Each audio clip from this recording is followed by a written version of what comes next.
Ar žinote apie tai? PrEP ir Doxyprep. PrEP – tai yra priešekspozicinė živ, tai yra žmogaus imunodeficito viruso profilaktika.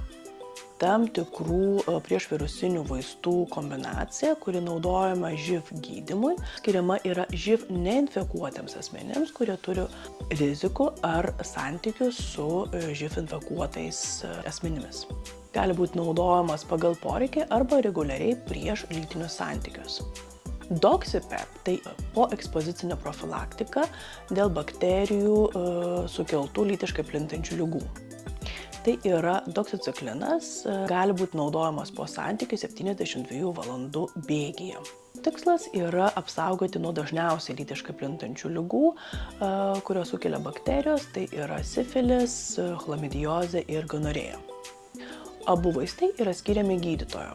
Ar toks profilaktikos būdas jums reikalingas? Rinktis jums.